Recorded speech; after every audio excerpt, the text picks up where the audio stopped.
Good afternoon, and welcome to this slightly odd circumstance when we're in three different places. Hey, that's the modern way. Perhaps I should describe where I am, and then you could describe where you're beaming from. But as you can imagine, I'm at the bottom of somebody's garden. I've recreated an office down here, so there's a stream behind me and ducks, so you'll hear bird noises all the way through. Sorry about that. And I'm here with my very good colleagues, Colin and Jonathan. So Jonathan, Simmance, do you want to just give us a quick few bars on where you are, and then hand over to Colin?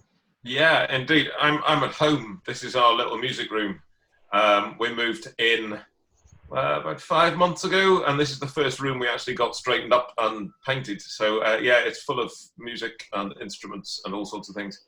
And there's a Google Classroom happening in the room next door, and the kids are sort of being occupied by that. It's first day back at term, and that's where I am. I'm sort of conscious that while we're talking, the neighbour is doing their trimming or mowing or something. And I'm hoping you can't hear it, but perhaps you can, and that's fine. Oh, really? No, it's fine. I can't hear it now. I think either that or aliens are landing. I'm not sure which. That would be more fun, wouldn't it? The odd pig truck goes past here, right outside the window. Yeah. So Colin Stark, you've for many, quite a few years, been second oboe cor anglais in the Austral Orchestra, but you've rapidly reimagined yourself as chief provocateur, I think is how you describe it. So where are you, and what's happening in your life? I'm in the outer wilds of Newton Abbey, just north of Belfast. I'm in a room which I can now officially call my study. Before I changed roles in the orchestra, my study was a sofa in my other room. But my wife and son have deigned to let me have a room to myself now, so I'm feeling very grand.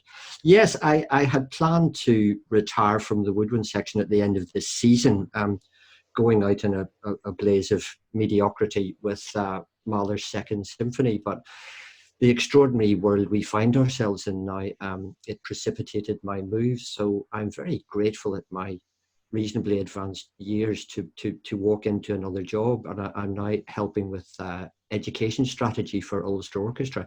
So it's very exciting, and it's keeping me very, very busy, because the only tech I ever had to grapple with was reeds, and now I have to grapple with software and laptops and microphones and everything. So I'm hoping this is very good for me as an organism to have such a rapid change of activity. But I'm thoroughly enjoying it, and it's a terrible time we're in, but also it's a time of great opportunity, I think, for the band, because we've been forced into taking initiatives that we'd always kind of blue skied about, but now we're having to do them to reach out with our audiences. And I think we're even beginning to build modestly a new following, because once you put stuff out there on social media, people spread it, and it's a really exciting time. And I think colleagues in the band are finding new skills and gradually being emboldened to put stuff up out there. Our natural performers caution holds us back, I think, because we think that everything we put up there is for scrutiny, but we're in a very different time now, and I think everyone out there is appreciating our homemade product, and they also get to see a bit of the personal lives and circumstances of the players, which is great. So for a brief, merciful seconds, the neighbour stopped strimming, and a helicopter went over the top. So I'm kind of muting and unmuting, so you'll get it. I feel in some way, Colin, we should try and explain to a viola player, and that's a sentence that is full of promise anyway, just how difficult playing double reed instruments is. I mean, I'm a long time ago bassoon player. You've wrestled with not just one type of double reed, but two. It's a wonderful thing, isn't it, the life of the double reed? Well, it's wonderful and terrifying and depressing and elating. You see, string players think, oh, well, you have to change strings and, your arm's a bit tired and stuff. But basically, your sound production mechanism is fairly stable. Whereas with double reeds, which are pernicious things, you could have 20 reeds made from the same piece of cane and manufactured in as identical a way as possible, and no two are the same. And so when you have a great read, it's a glorious occupation, and when you have a read that's giving you trouble, you descend into sort of paranoia. But when it works, it's wonderful. Try this then, Colin. For the rest of this meeting, I want you to hold your arm up like this for the next 25 minutes, and then come back to me. Yeah, but the thing is, arms recover, and the more you do it, the fitter you get. Whereas with a reed, they don't recover.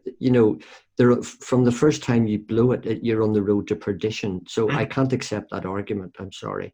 But no one really understands. Everyone thinks their instrument is the most difficult. But Colin, you and I know that double reeds are the most difficult. They are the most difficult, but we'll just have to accept that others don't accept that. But we know in our hearts it's true. It's funny. When I have people ask about the difference between violin and viola, I say viola's harder, but the music's easier. I like that. My memory of, actually, because it's quite a long time, it's 94 since I last played in anger properly, and is that the best reeds are the one you had yesterday. For some reason, they were always just slightly coming off their best. We could talk for reeds for many hours and what is more difficult, but it's interesting what you both are doing, and Jonathan, you've done it for a longer period now, but it's that thing about musicians that we ask them to play in orchestras, and it's in a way it's a wonderful gilded cage, isn't it? Because you get to play the great repertoire, of course, for audiences, but it also, I think at some level, requires you to pare down your personal creativity or something like that. How did you cope with that, and how are you finding coming out of that phase? Yeah, playing in the orchestra, there's no decisions. You have very few decisions to make. Certainly for me, and I sat at the back, but not as far back as you chaps, but the back of the strings. But I had no choice to make over how loud to play something or how short to play something or anything like that. I didn't have to make any decisions. I did what I was told when I was told, mostly. So that, I think, is the biggest difficulty, is suddenly you're faced with having to make decisions. I love that. I like sort of being in charge. Maybe it's slightly egomaniacal, but the difficulty now with convincing colleagues to put stuff out online is just that, they ask, well, what do I need to do? And I say, well, it's up to you. And they don't know what that means because they haven't had to think about that for such a long time. They're all perfectly capable of it. They just don't believe it. So for me, I needed to make decisions. So I'm now perfectly happy not being told what to do in quite the same way. And my work hasn't changed. This pandemic thing hasn't actually changed what I do and who I connect with. It's just changed how I do it. Technology, as you said, but no, it's the same people. It's the same trying to convince colleagues to do something that's slightly uncomfortable for the benefit of a community. That hasn't changed at all. And do you find yourself musing a bit on the whole notion of creativity and how it's very different for different people and what it means for you? Yeah, but I'm off the leash. I've shed the constraints of being told what to do. So, but if you're sat, Jonathan, in the middle of a big section, I've always wondered this. Yeah. And you're playing the same line as 7 other people, in your case. Mm-hmm. Is there still a creativity in that thing, that place? Yes, there's always interpretation. There's always an interpretation by the section leader of what the conductor has said, and then how much of that I take on sitting at the back, and how much I choose to input into the collective voice of the section. But you're still constrained by the speed you're told to go at and the notes that are written on the page. And that's the hardest thing to shake off, is playing stuff that's not written down. I think people who we collaborate with who can't read music can't understand why I can't pick something up by ear, but are amazed by the magic that happens when you give a professional orchestral musician a piece of music they've never seen before and they just play it. But I was in a place that the lack of creativity was becoming frustrating. I had kind of lost the buzz of playing in the section. The music's wonderful, but just being a small cog in that wonderful machine wasn't doing it enough. because I think for Colin, it's there's a slightly different thing. I think, Colin, because you get, particularly in a cor anglais, you get big tunes, but you have also you have this interesting conundrum, I would have thought, between seriously the most difficult job in the orchestra, which is second oboe, and the most amazing job in the orchestra, which is cor anglais, when you get to sit, you don't have to play much, but then suddenly you get to throw out this amazing tune for which everyone considers you a hero. So serious question is, they're two very difficult jobs, but for different reasons. They're completely different, and it's two different mindsets, because when you're playing second, you're always accommodating the first player, and you kind of have to suppress your own instinct to an extent. But when you have a pair like Chris and I, who are, we just gel, and we always have done, and it's a great pleasure to play with him. So that's fine. But you're right, when you have a cor anglais tune, it's usually preceded by silence and or tumult, and then there's silence, and then it's just me. And it's a very different thing to cope with. And because we're a small orchestra, we only have 2 woodwind players in each section, and so many years ago, I decided I would like to do all the cor anglais solos. In big bands, they have 3 players, so they have a cor anglais specialist, but I sort of have to be a specialist on 2, and occasionally also on oboe d'amore.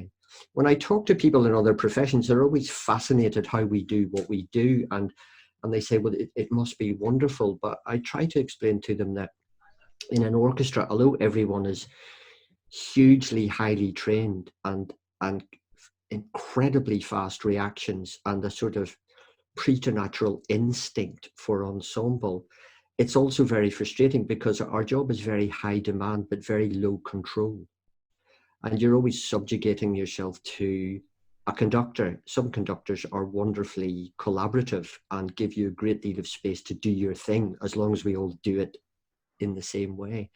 Other conductors are very, very prescriptive, and they just make it more difficult. And the other thing I tell people is, in an orchestra, whether it's rank and file, big section, or a section of 2, everyone is seen and everyone is heard.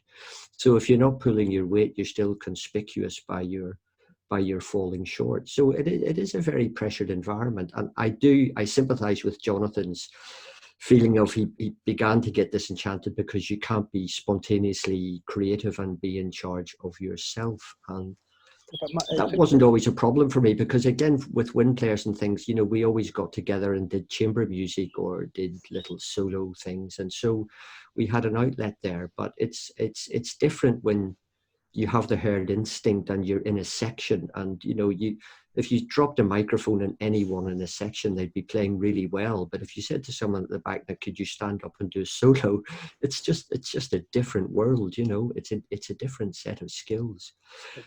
At my stage now, it took me a while to come to terms with it, but I'm glad I've made this move now. It's just a whole different set of challenges, and I don't have that kind of background stress of you're only as good as your last gig, and it's a very, very welcome change.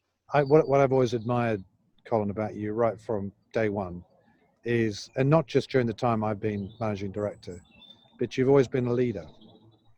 And I'm sort of fascinated by leadership anyway, as you know, because it's something I teach and I read about a lot, and I know you do as well.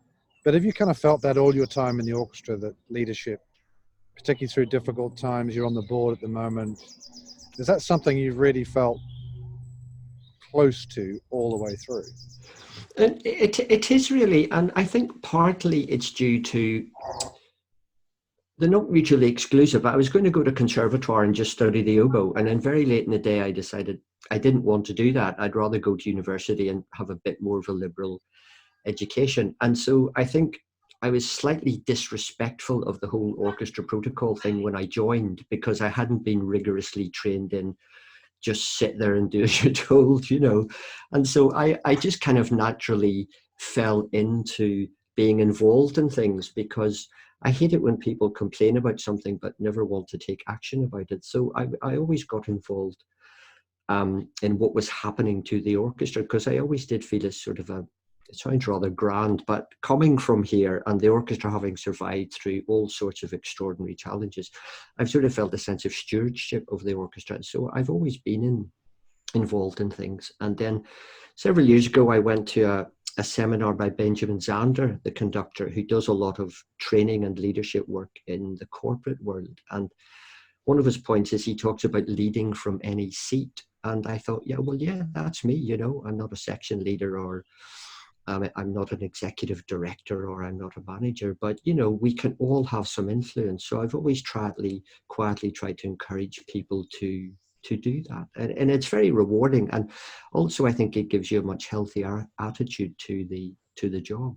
It's interesting, isn't it? Because as a company, I mean, you both know this, that I was really keen for us to build leadership in the way you described across the whole organization. And if I'm honest, I would say we've been partially successful. And maybe that's okay, because these things should go at a slowish pace, because they're quite big changes. But Jonathan, perhaps first, how do you feel about some of the changes you've seen amongst your former playing colleagues, and the way that they're approaching, and the way Colin describes, rather than complaining about it, but actually doing something about it? Yeah, the old habits are still there, but I, of course, didn't suddenly stop being a player in the orchestra in the same way as you, Colin. I transitioned, as it were, like sharing it between the two, so I was still able to go in and be one of them. And gradually they started just to ask me the right questions about how they could, rather than what to do next, how they could do what they wanted to do next. So the prime example is a viola playing colleague who came to me with a sort of blank piece of paper and a panic, saying, I don't know what to do next. And I want to do something, but not quite sure what. So after a few chats and one initial project with quite a bit of steering, that colleague is now doing his own arrangements and organising his own shows, and has just completely taken off. And I think that's got him through difficult times in his playing career as well, having a different focus. There are more than 2 or 3 people I could name who now say openly they're playing more confidently. They're enjoying being back in their section, in the strings specifically in these cases, because they're able to go and do something else for the orchestra outside of the platform. So yeah, you hear it, it's anecdotal, but the level of involvement in all company meetings, for example, the focus is away from just whining about what we didn't do and how much we didn't get paid, and they're now on to we can see the change. We can see the change, can't we? But I suppose which I love, it's really something I'm very passionate about, because I had so many opportunities given to me. And I suppose it's a slightly nervy question about, and maybe Colin on this one, about the pace of change.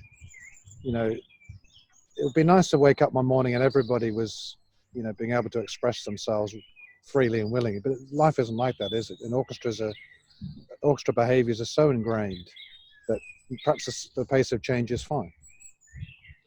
I think it is. I used to find it more frustrating than I do now, but I think, as you say, it's so ingrained, and people are trained so rigorously into a certain way of behaving when they're sitting in their seat. And I think the evolution of an orchestra is glacial sometimes. It's very slow, and not everyone is suited to leading from their seat. They're happy to receive instructions and do it, and do it to the best of their ability. But as Jonathan says, we're finding slowly but surely that people who just were at sea because we thrust them into a different dimension are now beginning to take initiative and do things, and that's really rewarding. And I think we just have to settle into it being sometimes very, very slow.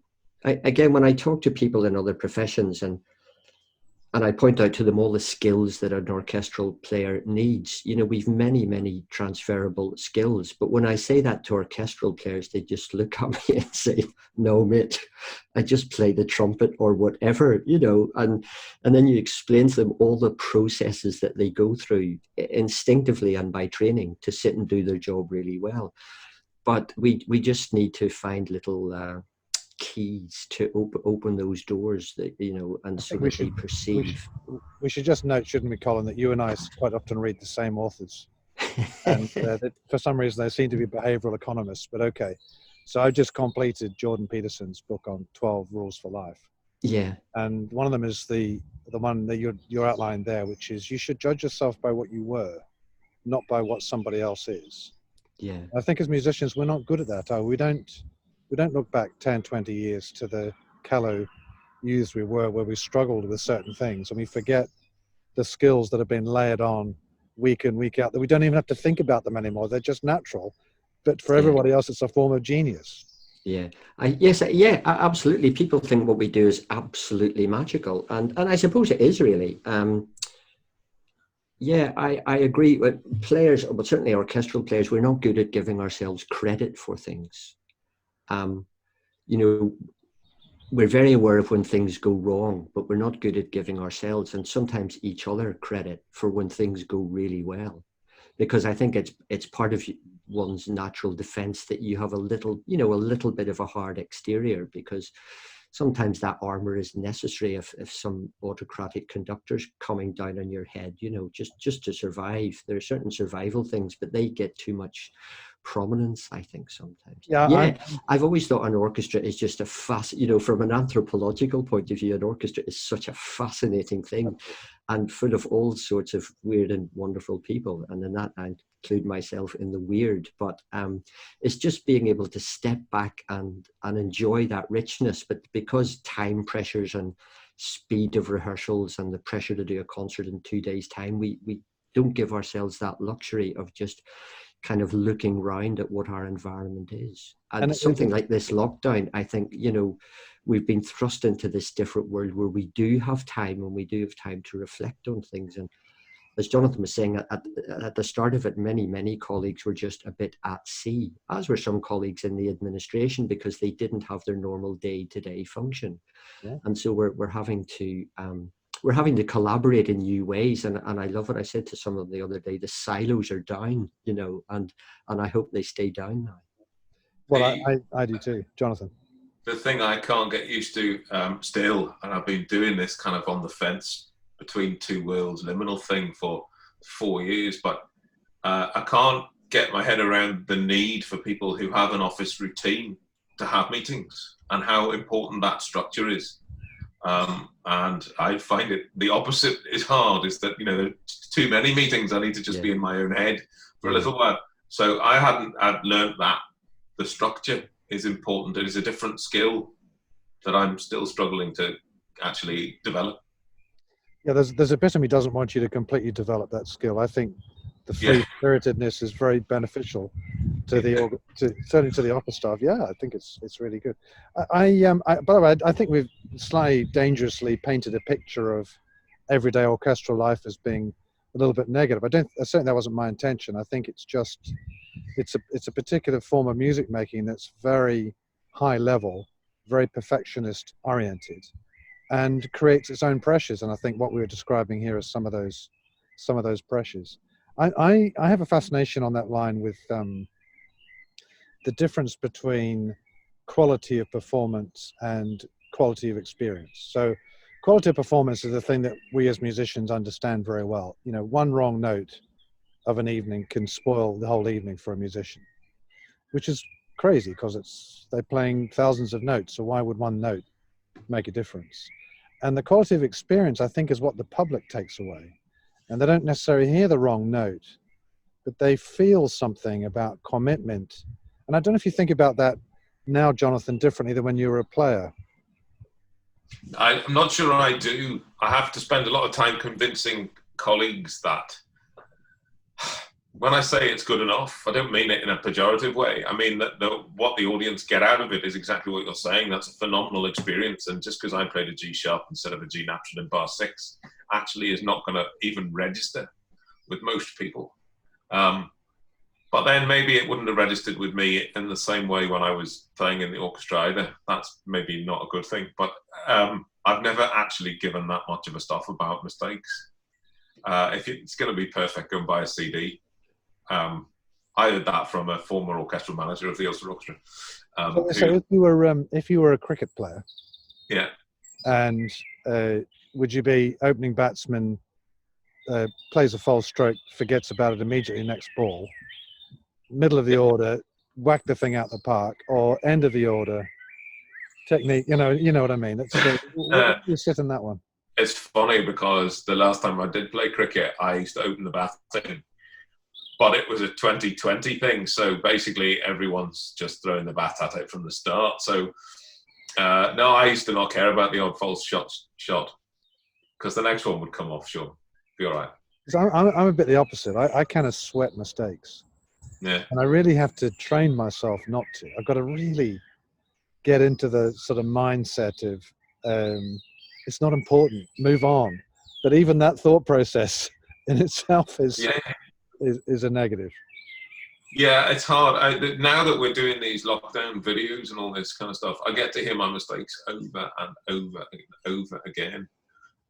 There's one going out this week, which is a duet, and the first bar that I play is out of tune, and I'm like, no. Well, I'm not sitting down for another hour to re-record it, and it's fine. I'm laughing about it.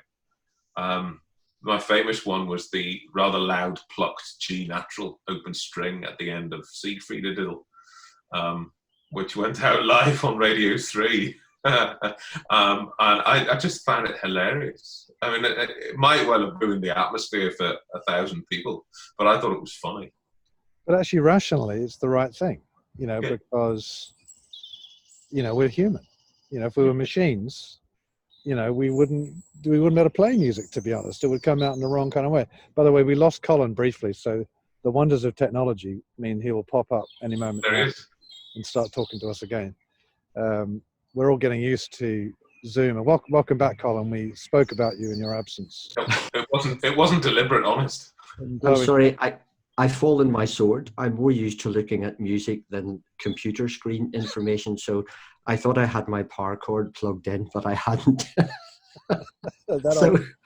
So I died briefly there. So I'm interested for you as well, because I think whether there's a difference between this is always a slightly dangerous route to go down between a musician and a larger section and those with single lines. This thing about quality of experience and quality of performance. Is it something you ever used to think about? Because I certainly used to a lot. I used to wonder why I'd get so hung up on a wrong note when actually probably the public had a great evening.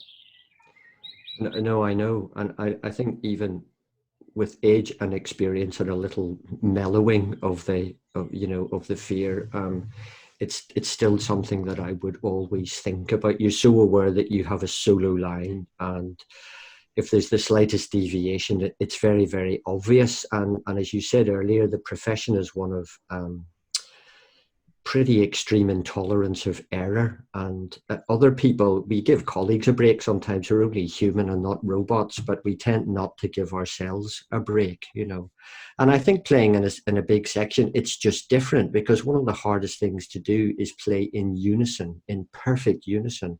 And so, for rank and file string players, that's a big challenge too. We have different challenges when we have a solo line, but everybody has their own mountains to climb. And I think it's something that good players and conscientious players, that you don't let yourself away with it. And I suppose that's good, but I now do appreciate that the audience can go away with a very, very different perception of a performance, and we just accept it. Even if we feel we're found wanting a little bit individually, the big picture was that they had a fantastic night out and were really engaged with our music making, and that's the most important thing. And I think you just have to accept sometimes you come away with the hair shirt, and it passes. And are you good at, if a member of the public comes up to you and says, that was amazing, are you good at masking any you might have and accepting the gift of a compliment?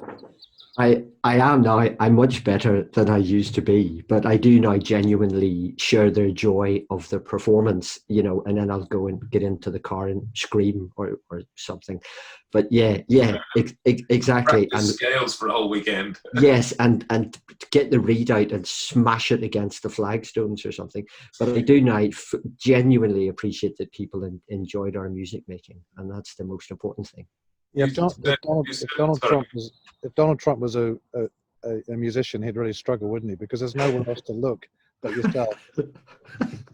Yeah. Jonathan, I interrupted you. Sorry. Yeah, that's all right. Just an interesting way. You see, Colin, the audience hear everything you play, good or bad. The audience only ever hear me individually if it's wrong. Yeah, I know. That's a weird thing. I mean, there's all the stories. There's one particular former colleague who did a repeat when nobody else did. but just did the most crashing 4-note chord fortissimo, and it didn't spoil it for me. Yeah. I mean, it was, I felt their pain, but it didn't spoil it. I mean, it's real. People, I always talk to community audiences about mobile phones, because they quite often they get worried about it. Say, oh, don't switch it off while he's playing or talking. I say, oh, leave it on, it doesn't matter. It reminds me that you're all, well, still alive. That's not how it's meant to sound. You're all a live audience. You're still there, and I don't mind it at all. Yeah. Because then you've got real people sitting out there, and you can engage with them. And it's the same at concerts. Or I really don't mind if there's a disruption. There's an interesting parallel, isn't it? Because music live has got to be different from music on a CD or Spotify, and that really has to acknowledge that there's a kind of dirtiness about live performance, which is wonderful. And there is humor. I don't know if you both were playing the night that I shouldn't name him or her, started conducting Beethoven's Fifth Symphony, and the orchestra ready to play Marriage of Figaro. Yeah. I wasn't. I was. That was a wonderful moment. I was thinking afterwards, if we could have had everyone's brain wired up to see what happened at that instant, because the conductor made the beginning of Beethoven's Fifth Symphony often begins with a massive gesture and quite often a grunt from the conductor. And in came this soft playing of about 2/3 of the orchestra. And we had these internal dialogues going on, and it was a wonderful moment. And the conductor just looked up with a faint wry smile, and then that relaxed everyone. It was a fantastic moment. It's just about my favorite experience in the concert hall, that, because you could see exactly what had happened. Yeah. But the professional playing kicked in, as you say. And as you say, the brain scans would have lit up a small city, I think, at that point. Absolutely. And the whole of the brain, not just the whatever hemisphere is for, I think it's the left one for reading the notes and operating the fine motor functions, but it was just this neural hand grenade, and it was absolutely fabulous. One of my other favorite stories, and I'm hoping it's true, but perhaps it isn't, was that there was, in the height of the Troubles, there was a bomb scare in one of the halls, and everybody was under their seats yet again. And Ulster Orchestra, of course. And the bass drum player, while everyone was under their seats, hit the bass drum. Yeah, that's a true story. And I almost knocked my reed into my soft palate. And so I had words with that colleague after the event. Would you like to repeat them? No, I can't do it now. It'll be another edit point then.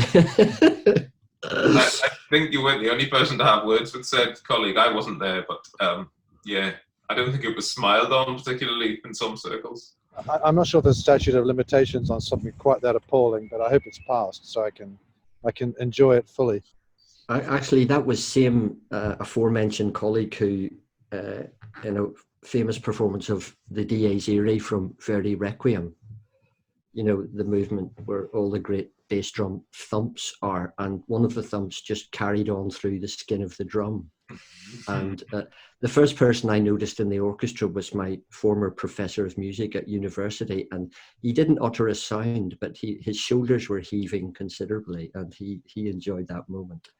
I mean, orchestral humor is so funny, and it's so dry, and it's so targeted that actually it's a shame in a way that the people miss out on it, because if there's one thing I miss from not being a player, and Jonathan, I don't know if you're feeling this now, is just that little bit of byplay that happens within an orchestra that just you spend the rest of the day chortling at this small out of the side of the mouth comment from somebody.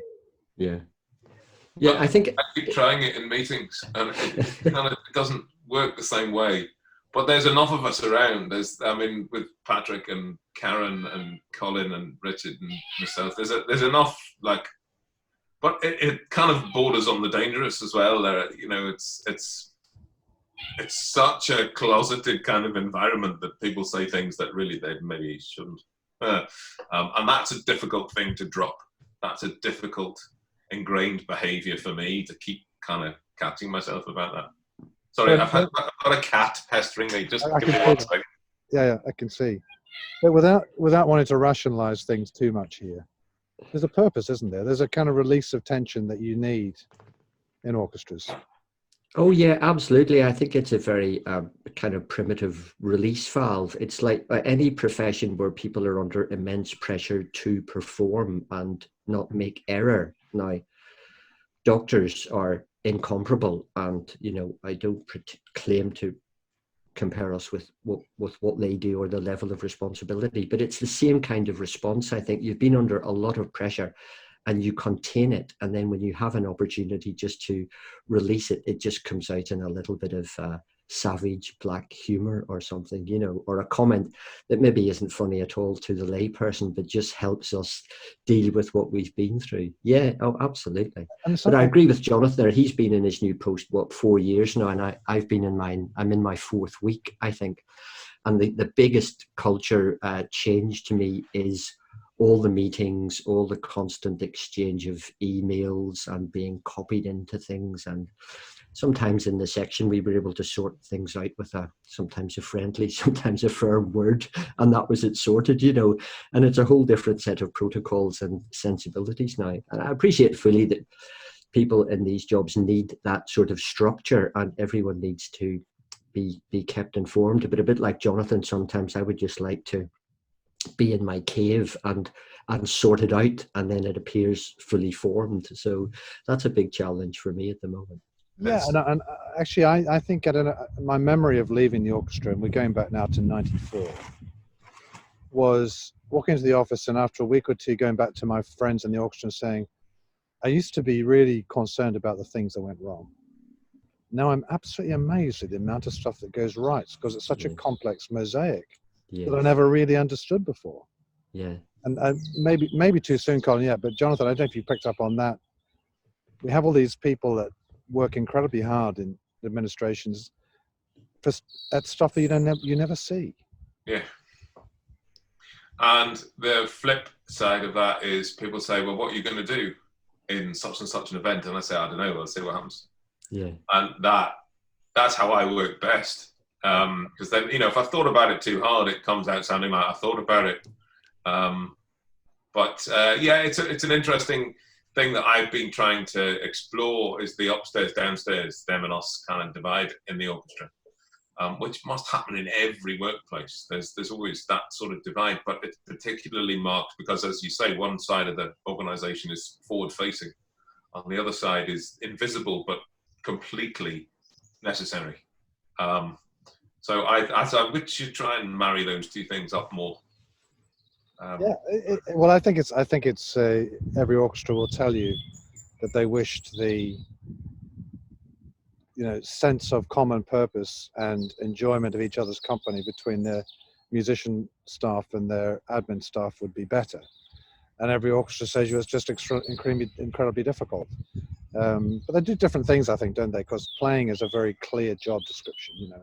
Here are the notes, here's the concert time, here's the conductor, here are the close, here's the tea break. Off you go. The rest of it's all down to you.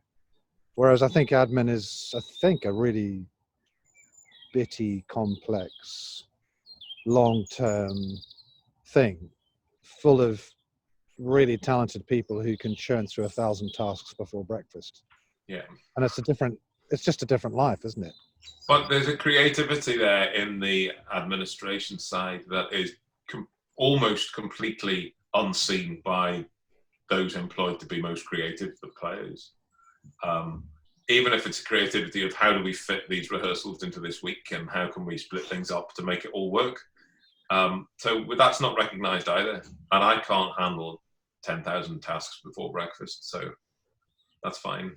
But fortunately, there are people who can, which is the useful complementary skill. I'm really enjoying this conversation, and I'll carry it on a bit further. But what do you see coming after we're out of lockdown? And I really do mean a crystal ball here. So there's not because you guys are taking on this really vital role in the organization, which is you're curating all our online content at the moment and doing great things and being brilliantly persuasive to other people, beginning to bring in people from outside the organization to join us, putting it out there on different platforms. Some the public will see, some they won't. what's happening there? Is there a new dynamic that's going to guide us through post-coronavirus? And not only that, maybe even when the audience does come back, and we think, let's just hang on to a bit of this because it's pretty darn good. I don't know who wants to go first. Maybe Jonathan first. I can't see us as an organisation wanting to stop just because our old-fashioned way of being has come back. It undoubtedly will come back. I don't know how long it'll take, but we've kind of almost set ourselves up to have to follow this path alongside the concert giving. Maybe not quite as intensely as 5 or 6 days a week with different things, but we've kind of got ourselves established, and it would be a tragedy if that didn't continue. And actually, I think it would be a way for players to explore their creativity more, in a kind of safer way almost than sticking them into a special needs education environment, or into residential care home environment when they're not used to it. If they're behind their screen, they can still provide those things, but without the fear. So actually, I think it might unlock people further once it's not the only thing we're doing. Now we just have to invent a new day of the week to get it all done on top of a regular orchestral life. Yeah, and Colin, I don't know if that fits with what you're seeing as well. Yeah, it does, absolutely. I had an email recently from one of our board members just congratulating everyone in the organisation as to how we were keeping in touch, putting ourselves out there, and making our own modest contribution in this lockdown. And when writing back to thank them, I said, yes, absolutely, we've been thrust into this new world, and we're finding we have to do things that previously we just blue skied about, or they were on the long finger for 3 years down the line. And now we're having to do it. And I said to them, when we come out the other end of this tunnel, we'll be better fitted to be a modern orchestra. There are lots of technical challenges to how to put things out online. And as Jonathan said, lots of colleagues are finding their way and feeling empowered to do new things in a new way. So I think we'll be much more resilient and robust. And I think everyone will buy into this notion that an orchestra isn't just for appearing on a platform, playing music at people and disappearing again. And also this whole thing of collegiality between the performers and the support staff is really heartwarming. It's a really great experience for me. So I hope that continues and everyone doesn't, go back into their individual burrow, because we're realizing how much richer it is. It's a bit dirtier and it's a bit less clearly defined, and some things don't work, but you don't know till you try them, and some things have been a wonderful surprise. So I think we'll be better equipped when we come out of this. I'm really enjoying it, and what you guys are doing, and I have a sort of interesting relationship with hierarchies. I'm not a natural fan of hierarchies. I think respect is something to be earned, and leadership is something to be earned. But nevertheless, we run orchestras largely, or have done, through hierarchies, because decisions have to be made, and large numbers of people have to be coordinated. What I'm enjoying about the current phase is we've kind of thrown up the hierarchy into the air, and something else is emerging. And it'll be, again, it's both an extraordinary thing, but also can be quite unsettling for people who are used to being, if you like, managers and senior figures, suddenly somebody else in the organization. And I sense that within the admin team, we're getting a bit of perhaps what some of your orchestra colleagues felt when Jonathan stepped out, or when other people started taking a lead on projects. Now, I see that as a perfectly good thing, but do you it's interesting how organizations adapt to these changes. I think it's a great thing, but I think the change management of it is a very difficult thing, and sometimes it's granular, and sometimes there's a huge leap is made, and not everyone is a leader. People are content to be a supportive follower, and I think it's just recognizing that. One of the great things coming out of this situation is some more junior people in administration. We're finding that they have wonderful strengths, and they're stepping up and leading things, and that it's much more rewarding for them when we're finding new resources within the organization. But I think, this whole business of hierarchies, they're not quite suspended, but it's less important. But also I think it's good that it's there, because when people are feeling very insecure or not coping, we have a structure to fall back on. So that I think it reassures people that we're not all primus inter pares, that some people get out there and other people are happy to be in the back room, but that's just as essential. Yeah, it'll be interesting when we go back to whatever the new normal is going to be, what bits of the new, as in the current, we keep, and what bits of the old we keep, because as mentioned earlier, going back to the way we were is difficult. Peter Gelb wrote an interesting article in the New York Times, and he's the intendant of Metropolitan Opera, and it was something like, I'm really enjoying, he says, all the stuff from people's kitchens, really enjoying it. It's valuable, it's powerful, but it really isn't anything when set against the live experience. And I thought that was quite a binary response, Jonathan. I don't know if that, yeah. Yeah, because these are mostly live performances that you're seeing. I mean, I might have stitched together a couple of takes, but then the actual performances are more live than you get on a CD. But you can't. There's an intangible atmosphere in a concert hall. There's a frisson between audience and orchestra, and the screen is definitely in the way of that. It doesn't matter how well you connect the camera, how an expert you are talking to these things. You still can't feed back off the people on the other side. So I kind of get it. But on the flip side, there's intensely personal too, isn't it? Because you meet people in their homes. Yeah. Their cat, as yours did, your cat walks in and walks out, and you see, and their kids appear, and you suddenly meet people in a completely different, much more personalized way than you ever would in the orchestra. Yeah. It's a conundrum, that, isn't it? It is. The lady, and funnily enough, in Newton Abbey, actually, Colin, who I went to rehearse with, and I saw the ancient car in the driveway of the guy who lived across the street, and I ran over because I hadn't seen another one like it, and I happened to have one in the garage. And I ran over, chatted to him for a bit, and went back to rehearse with the lady I was there to see. And she said, "You're just a normal person." I hadn't realised. Yes. Yeah. But that's what we're getting now, is we're getting to see that, there's stuff all over the floor in my music room, and kids climbing the walls, or cats, or whatever else. Horses breaking into our yard, whatever else is happening. I'm quite enjoying that, Colin. I'm quite enjoying that we are humanizing our profession, because I was never particularly comfortable with the mystique that I found when I joined the profession 30 years ago, 40 years ago, that musicians were held at a kind of different level, as if they were special. Well, they do have special talents, but they're just people like everybody else. Yeah, and I think it's the traditional 19th century concert tradition, where we're up there and they're down there, and they see us and then we disappear. And there is a place for that. I think, as in all things, ritual, as long as it doesn't become disproportionate, can enrich things. And I disagree with Peter Gelb. I think, as you say, they're not mutually exclusive.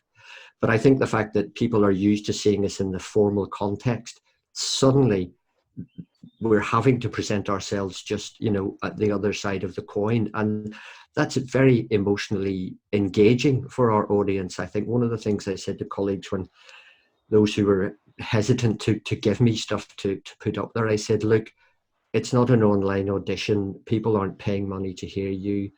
The emotional content of this is so important, particularly in the time that we are in. And people are gradually coming around to that. So I think there is a place for both, and we'll redress the balance again whenever we're able to give concerts again, but we're able to enrich pre and post concert experience with these kind of more intimate short form engagements. And I think that's a brilliant thing.